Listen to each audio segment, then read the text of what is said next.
찬송가 303장입니다. 303장입니다.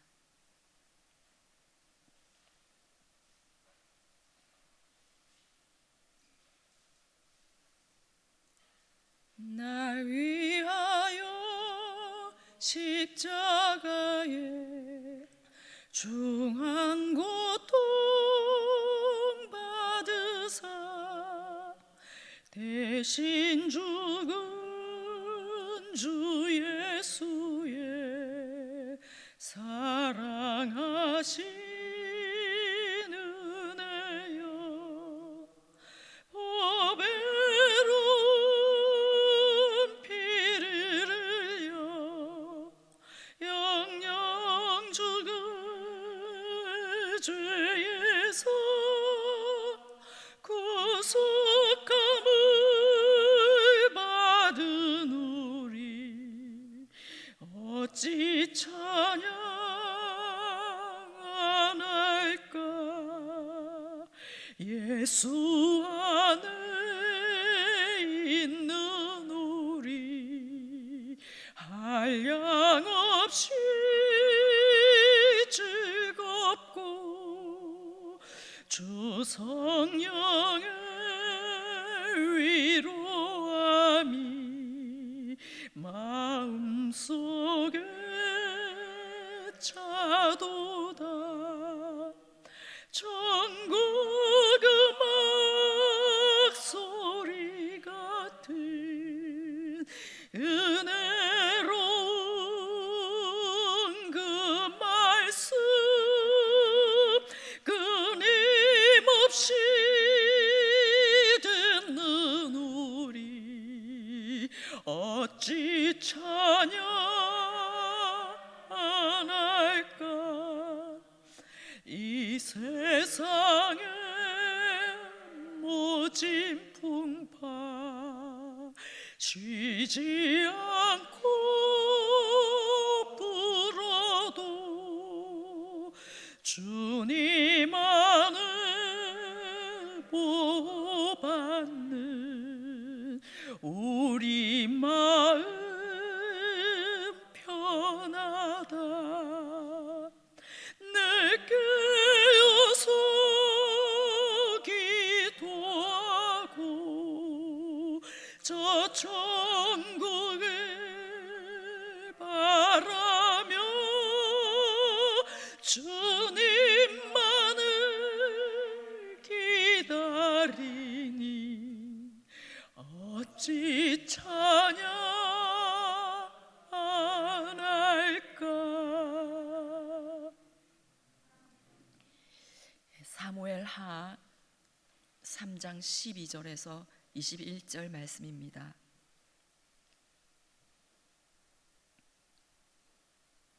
사무엘하 3장 12절에서 21절 말씀 교독하시고 마지막 절 함께 읽겠습니다.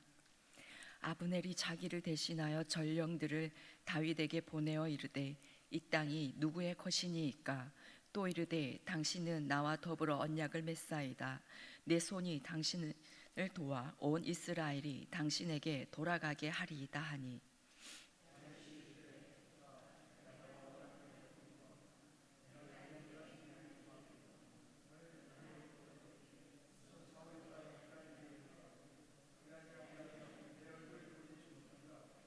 다윗이 사울의 아들 이스보셋에게 전령들을 보내 이르되 내 처 미가를 내게로 돌리라. 그는 내가 전에 블레셋 사람의 포피 100개로 나와 정혼한 자니라 하니.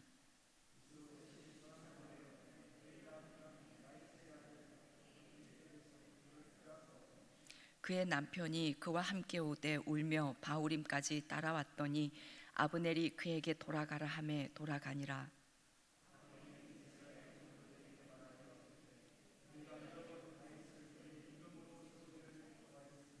이제 그대로 하라. 여호와께서 이미 다윗에 대하여 말씀하시기를 내가 내 종 다윗의 손으로 내 백성 이스라엘을 구원하여 블레셋 사람의 손과 모든 대적의 손에서 벗어나게 하리라 하셨음이니라 하고.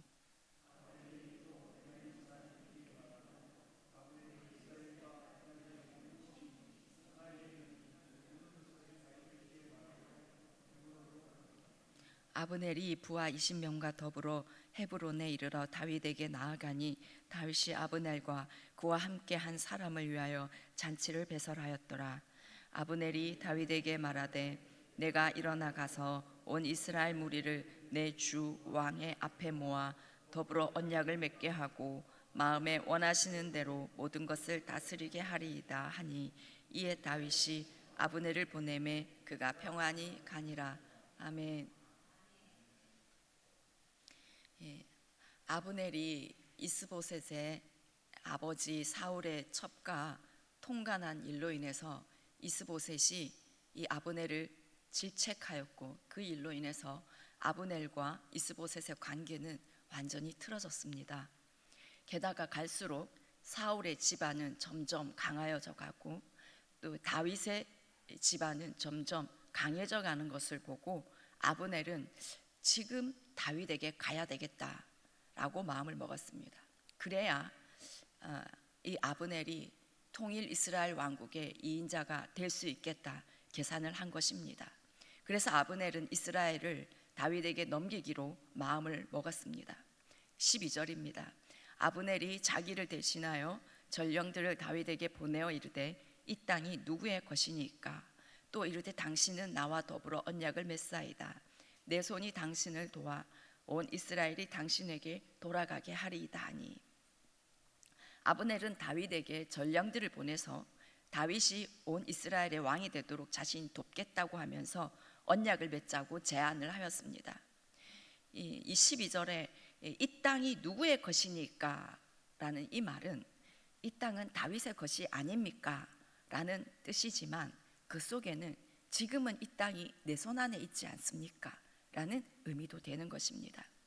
자신의 권력을 이용해서 나라를 다윗에게 넘기겠다는 것입니다. 언약을 맺자는 말은 내가 이스라엘을 넘길 테니 당신은 나에게 2인자의 자리를 주십시오 라는 뜻이었습니다. 13절 14절입니다. 다윗이 이르되 좋다. 내가 너와 언약을 맺거니와 내가 네게 한 가지 일을 요구하노니 나를 보러 올 때에 우선 사울의 딸 미갈을 데리고 오라. 그리하지 아니하면 내 얼굴을 보지 못하리라 하고 다윗이 사울의 아들 이스보셋에게 전령들을 보내 이르되 내 처 미갈을 내게로 돌리라. 그는 내가 전에 블레셋 사람의 포피 100개로 나와 정혼한 자니라 하니 아브넬의 제안을 다윗의 입장에서 받아들이지 않을 이유가 없었습니다. 동족끼리 피를 흘리지 않아도 통일 왕국을 이룰 수 있는 기회였으니까요.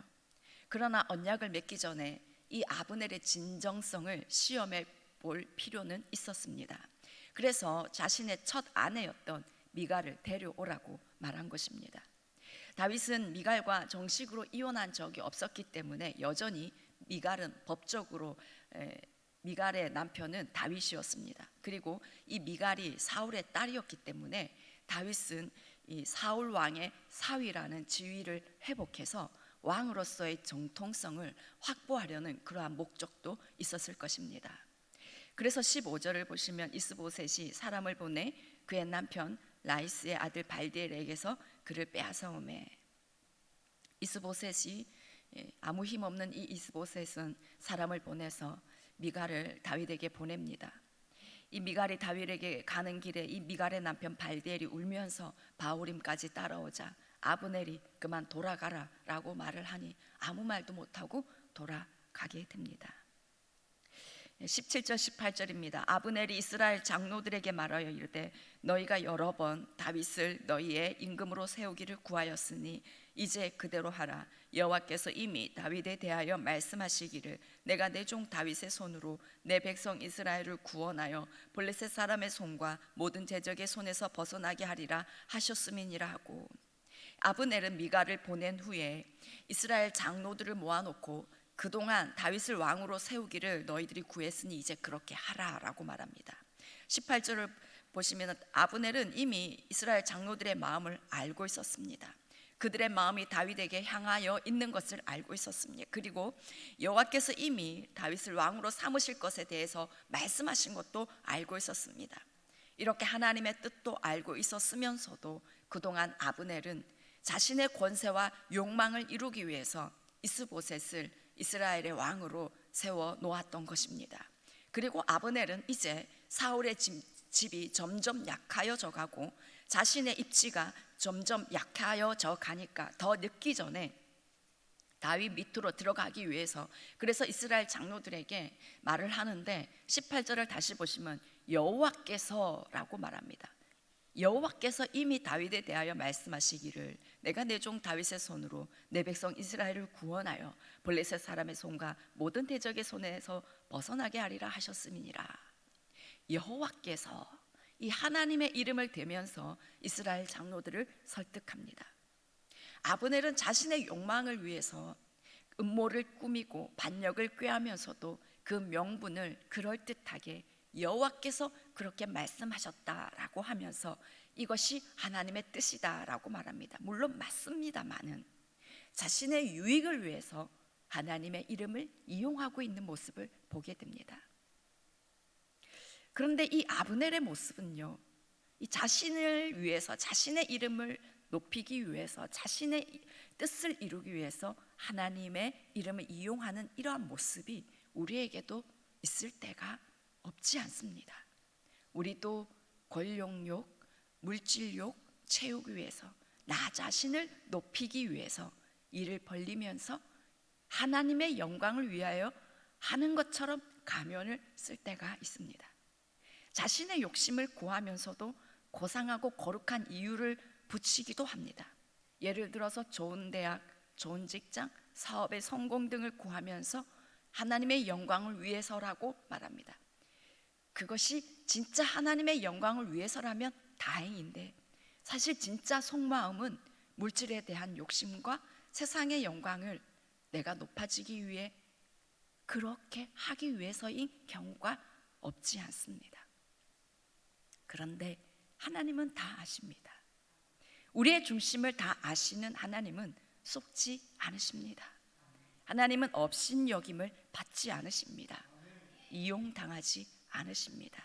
그래서 그냥 우리는 그냥 처음부터 우리의 뜻을 나타내지 않고 우리의 뜻을 이루려고 하지 않고 오직 하나님, 주님의 뜻을 이루십시오. 오직 주님만 높아지십시오. 오직 주님만 영광 받으십시오. 이러한 마음이 언제나 우리에게 있기를 원합니다. 아브넬은 다윗에게 미가를 보냈고 이스라엘 장로들까지 설득했습니다.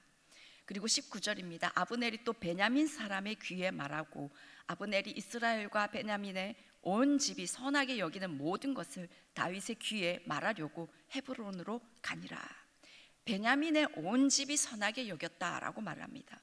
이 사울 왕의 이 출신 지파인 베냐민 지파가 모두 다윗이 왕이 되는 것을 선하게 여겼다는 것은 모든 민심이 다윗에게 기울었다는 것을 알려주고 있습니다.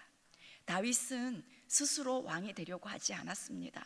스스로 이스라엘의 왕이 되려고 하지 않고 오직 하나님의 말씀에만 순종하며 하나님의 때를 기다렸습니다. 그렇게 할 때 하나님께서 사람들의 마음을 움직이셔서 그들의 마음이 다윗에게 다 기울게 만들어 주셨습니다. 20절입니다. 아브넬이 부하 20명과 더불어 헤브론에 이르러 다윗에게 나아가니 다윗이 아브넬과 그와 함께 한 사람을 위하여 잔치를 배설하였더라. 아브넬이 헤브론으로 오면서 20명의 부하들만 동행했다는 것은 아브넬이 전쟁을 하려고 하는 그런 마음이 전혀 없다라는 것을 보여주는 것입니다. 다윗은 아브넬에게 잔치를 배설하였는데 이것은 쌍방 간의 정치적인 협상이 성공적으로 이루어졌다라는 것을 의미합니다.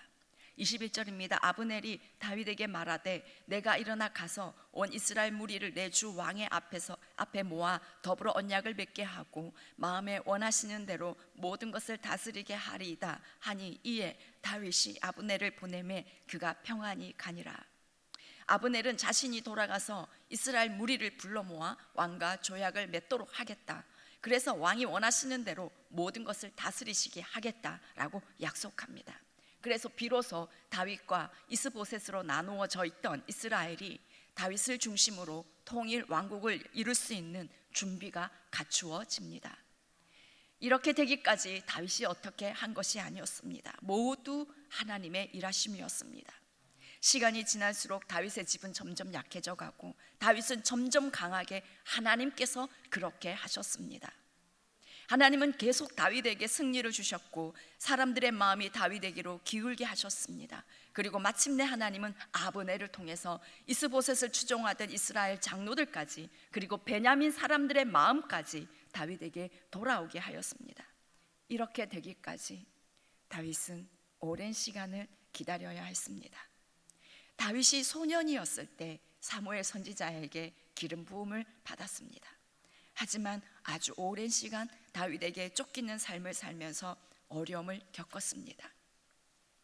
사울에게 잡힐 뻔한 숨가쁜 시간들도 여러 번 있었고 얼마나 갈 곳이 없었으면 적국 블레셋에게 가서 살던 때도 있었습니다. 때로는 미친 죄까지 하면서 목숨을 지켜야 할 때도 있었습니다. 그리고 사울이 죽었습니다. 그런데 사울이 죽고 나서도 바로 이스라엘 전체의 왕으로 세워지지 않았습니다. 이 시간들을 견뎌오면서 다윗은 그 약속이 더디 이루어지는 것 같아서 때로는 지칠 때도 있었을 것입니다. 하지만 그 연단의 시간을 다 보내고 나서 하나님의 때가 되자 하나님은 다윗을 강하게 하셨고 생각지 않은 이 아브넬을 통해서 사람들의 마음을 움직여 일이 되게 하셨습니다.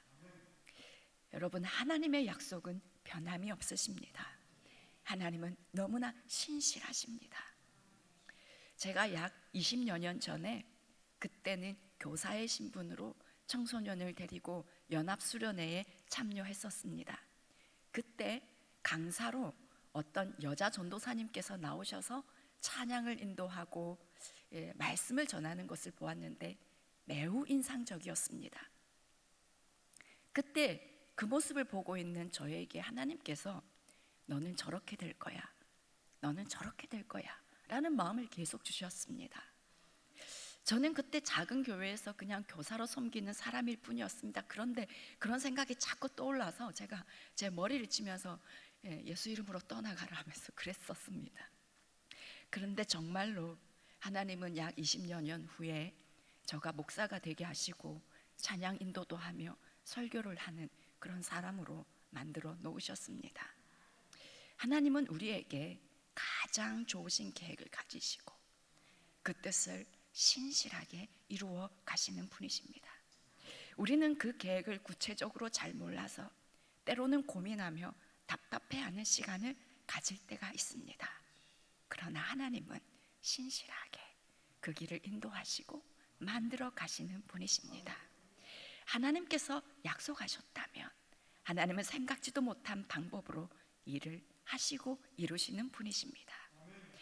이스보셋을 왕으로 세운 이 아브넬이 직접 찾아와서 이스라엘의 모든 통치권을 다윗에게 넘겨줄 것이라고 누가 알 수 있었겠습니까? 하나님은 우리의 지혜를 뛰어넘어서 생각지도 못한 방법을 사용하셔서 그분의 뜻을 이루십니다.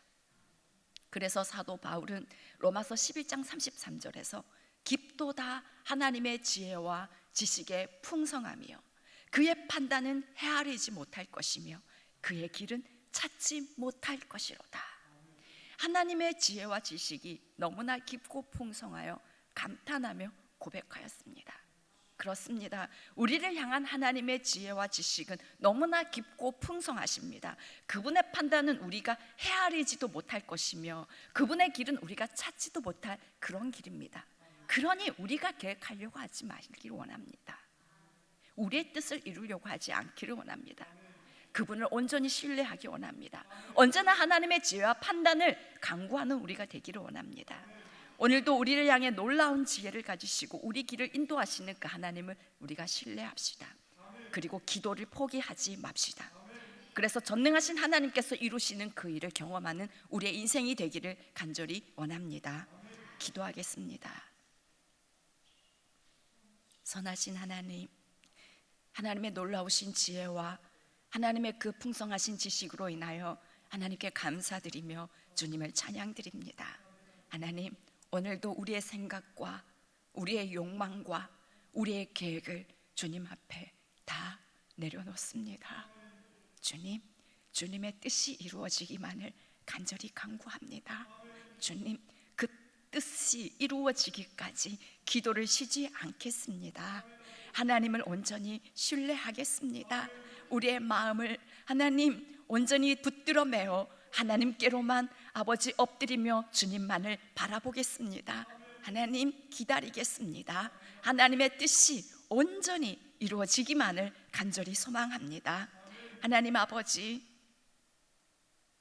이 땅 가운데 하나님의 백성들, 하나님을 경외하는 백성들이 정치계에 더욱더 세워지게 도와주십시오. 대통령 주변에 하나님 위정자들 가운데 하나님을 경외하는 신실한 자들이 더욱더 세워져서, 다니엘과 같은 자들이 세워져서 이 나라가 하나님의 뜻대로 하나님 이루어져 가는, 세워져 가는 그런 나라가 되게 주님이 도와주시옵기를 간절히 원하옵나이다. 대통령과 위정자들에게 분별력을 더해 주시고 지혜를 더해 주셔서 하나님 이 나라가 하나님의 뜻대로 이끌어져 가게 주님 도와주시옵소서. 하나님 아버지, 이 땅 가운데 분열이 있습니다. 남과 북, 동과 서가 하나가 되게 주님 도와주시옵소서. 모든 분열이 떠나가고 성령의 하나 되게 하심, 하나님의 사랑으로 하나가 되게 하시는 그 은혜가 이 땅 가운데 풀어지게 하여 주시옵소서.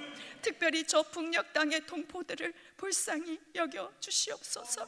하나님, 지금도 지하 교회에서 하나님 단식하며 신음하며 하나님께 기도하는 저들의 기도의 소리를 들으시사 주님 저들의 기도에 응답하시며 저들의 순교의 피를 신원하여 주시어서 하루속히 복음 통일되게 주님 역사하여 주시옵기를 원하옵나이다. 하나님, 이 땅에 차별금지 법안이 끝까지 통과되지 못하게 역사하여 주시옵소서.